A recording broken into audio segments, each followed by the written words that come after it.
புழல் சிறையில் கைதிகளுக்கிடையே துணி துவைப்பது தொடர்பாக ஏற்பட்ட வாக்குவாதம் கைகலப்பாக மாறியது. இதில் கைதிகள் ஒருவரை ஒருவர் தாக்கிக் கொண்டனர். அப்போது பாதுகாப்பு பணியிலிருந்த காவலர் சசிகலாவை கைதி ரேகா தாக்கியதில் அவர் காயமடைந்தார். சசிகலா ஸ்டான்லி மருத்துவமனையில் சிகிச்சை பெறுகிறார். தூத்துக்குடி நடுவக்குறிச்சியை சேர்ந்த தம்பதி இருசக்கர வாகனத்தில் வந்தபோது எதிரே வந்த பைக் மோதிய விபத்தில் கணவர் சிவகுரு படுகாயமடைய மனைவி சாந்தா உயிரிழந்தார். சாந்தாவின் உடல் உறுப்புகளை தானம் செய்ய சிவகுரு முன்வந்தார். கண்களை எடுத்து செல்ல தனியார் மருத்துவமனை ஊழியர்கள் ஆம்புலன்ஸ் இல்லாமல் வந்தனர். கண்கள் அடங்கிய பெட்டியை வைத்துக்கொண்டு அல்லாடி கொண்டிருந்த அவர்கள் அந்த வழியே வந்த ஆட்டோவை மறித்து ஏறிச் சென்றனர். கும்பகோணம் அடுத்த மணப்படையூர், புதுப்படையூர் உள்ளிட்ட கிராமங்களில் சுற்றித் திரியும் வெறிநாய்கள் பள்ளி செல்வதற்காக நின்று கொண்டிருந்த 5 சிறுவர் சிறுமிகளை கடித்து குதறியது.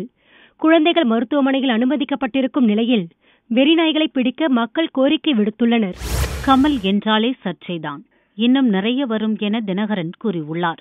முதல்வர் பழனிசாமி எங்களை ஒரு கட்சியாகவே நினைப்பதில்லையே, அப்புறம் எப்படி கருத்து சொல்ல முடியும் என்றார். சுயேட்சையை எங்களை கட்சியாக ஏற்றுக்க மாட்டாரு முதலமைச்சர் பழனிசாமி. கமலஹாசன்னாலே சர்ச்சை தானே. அவர் 30 வருஷமா பாருங்க, பல சர்ச்சைகள் இருக்கு அவரை பத்தி. அதெல்லாம் அவருக்கெல்லாம் பதில் சொல்லிட்டு இருக்க வேண்டிய அவசியம் இல்லை. புதுச்சேரியில் சுப நிகழ்ச்சிகளுக்கு சென்று அங்கு நகைகள் அணிந்துள்ள குழந்தைகளிடம் பேசி வெளியே அழைத்து வந்து நகைகளை திருடிச் செல்வதை வழக்கமாக கொண்டிருந்துள்ளான் கொள்ளையன் ஒருவன். இந்நிலையில் அக்கொள்ளையனின் சிசிடிவி காட்சிகளை போலீசார் வெளியிட்டுள்ளனர். திருப்பூர் வெங்கமேட்டில் உள்ள சாயப்பட்டறையில் வேலை செய்து வந்த மதுரையை சேர்ந்த கணேசன் 2 நாட்களாக காணாமல் போயுள்ளார். அங்கிருந்த சிசிடிவி வீடியோவை போலீசார் ஆராய்ந்தபோது கணேசனும் அவருடன் தங்கி பணியாற்றி வரும் மதுரையை சேர்ந்த ஆனந்தனும் மாடிக்கு சென்றதும் ஆனந்தன் மட்டும் திரும்பி வருவதும் பதிவாகியிருந்தது. சாயப்பட்டறையில் சோதனையிட்ட போது சாம்பல் கொட்டும் குழியில் கணேசன் கொலை செய்யப்பட்டு புதைக்கப்பட்டிருந்தார். சடலத்தை மீட்ட போலீசார் தலைமறைவான ஆனந்தனை தேடி வருகின்றனர். நீலகிரி மாவட்டம் பந்தலூர் உப்பட்டி சாலையில் பெருங்கரை என்ற இடத்தில் யானை ஒன்று வாகனத்தை விரட்டுவதும், இதையடுத்து வாகன ஓட்டுநர் வாகனத்தை பின்னோக்கி இயக்கும் வீடியோ வைரலாக பரவி வருகிறது. சென்னை எலியட்ஸ் கடற்கரையில் தேசிய பாதுகாப்பு வாரத்தை முன்னிட்டு விழிப்புணர்வு நிகழ்ச்சி நடந்தது. பணியிடங்களில் பாதுகாப்பு குறித்து பொதுமக்களுக்கும் ஊழியர்களுக்கும் விரிவாக எடுத்துரைக்கப்பட்டது. சாலை விதிகள் பற்றியும் சாலைகளில் பாதுகாப்பாக பயணம் செய்வது குறித்தும் பொதுமக்களுக்கு போலீசார் ஆலோசனைகளை வழங்கினர்.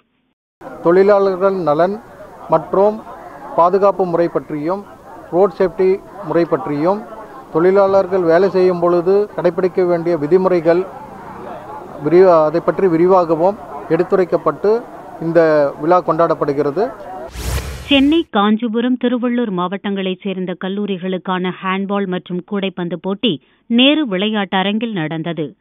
ஆண்கள், பெண்கள் என 450 பேர் இப்போட்டியில் கலந்து கொண்டனர்.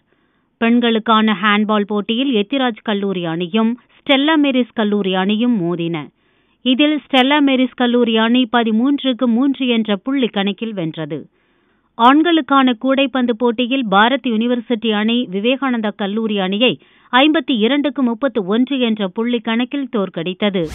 சென்னை பெசன்ட் நகர் எலியட்ஸ் கடற்கரையில் தேசிய பீச் வாலிபால் போட்டி துவங்கியது.